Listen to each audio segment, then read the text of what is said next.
Number 153 में अल्लाह ताला फरमाते हैं, या अय्युहल्लज़ीना आमनू, ए लोगो जो ईमान वाले हो, नुस्तईनु बिस्सब्रि वस्सला, कि तुम मदद मांगो सब्र और सलात के साथ। इन्नल्लाह मअस्साबिरीन, कि बेशक अल्लाह ताला की ज़ात सब्र करने वालों के साथ होती है। अब यहाँ पे इस्ताईनु का लफ्ज़ आया है जो हमने सूरह फातिहा में पढ़ा, इस्तिआनत। और इस्तिआनत कहते हैं ऐसी मदद कि आप अपनी तरफ से किसी काम को करने की मुकम्मल कोशिश करते हैं, और उस मुकम्मल कोशिश के बाद जहाँ आपका काम रुक जाता है वहाँ पर अल्लाह ताला से दुआ करते हैं कि अल्लाह ताला, जहाँ तक मेरी हिम्मत थी मैंने किया, इससे आगे मुझे आपकी मदद चाहिए कि मेरे इस काम को पूरा फरमा दें। तो वहाँ पे फिर अल्लाह ताला की मदद आ जाती है। ऐसा नहीं है कि इंसान कोई असबाब इख्तियार ना करे, कोई कोशिश ना करे और सिर्फ ये कहे कि मेरा मसला हल हो जाए। नहीं, इस्तिआनत का मतलब ये है कि अपनी तरफ से कोशिश करना और साथ साथ अल्लाह ताला से मदद मांगना। फिर मुश्किल हालात में किन दो चीज़ों के ज़रिए इंसान अपने मुश्किल हालात से अपने आप को बाहर निकाल सकता है, तो वो कहा गया कि सब्र और सलात है। सब्र का मतलब सहना या बर्दाश्त करना या मजबूर हो जाना या बेबसी होना, ये नहीं होता। सब्र का मतलब ये होता है कि मुकाबला करना, डट जाना, अपने हालात को फेस करना। और फिर फरमाया कि वसलात, नमाज।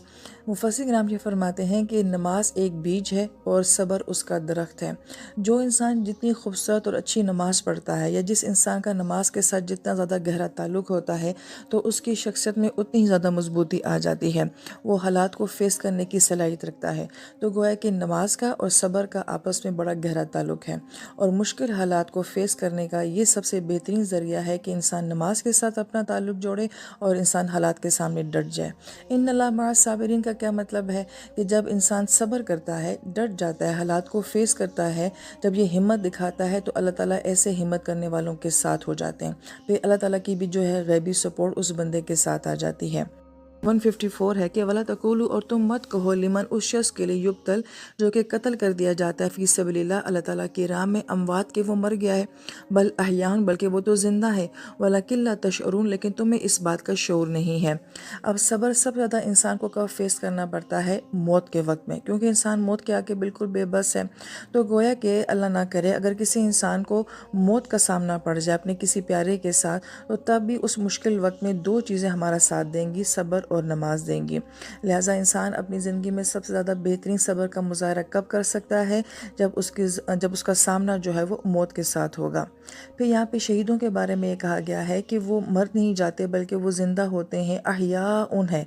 यहाँ पे मद्दे मुत्तसिल आ रहे हैं जिन लोगों ने तजवीद की है कि उनकी ज़िंदगी बहुत डिफरेंट होती है, आम इंसान उसको नहीं समझ सकता, लेकिन अल्लाह ताला ये फरमाते हैं वो मरते नहीं हैं, लेकिन तुम्हें शऊर नहीं है। और शऊर लफ्ज़ जो है शार से है, और शार जो है वो बाल की बारीकी को कहा जाता है, कि तुम्हें उनकी ज़िंदगी का जो शऊर है, जो गहरी बात है, या उनकी ज़िंदगी की जो बारीकियां हैं, वो तुम नहीं समझ सकते।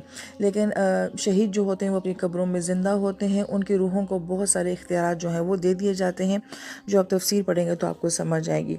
फिर हर इंसान तो शहीद नहीं होता, हर इंसान तो मैदान जंग में नहीं जाता है। लिहाजा एक सब्र का हिस्सा तो मैदान जंग के साथ है या मौत के साथ है, लेकिन उसके अलावा इंसान को कहाँ कहाँ सब्र करना पड़ सकता है, ये आयत नंबर 155 में बताया जा रहा है।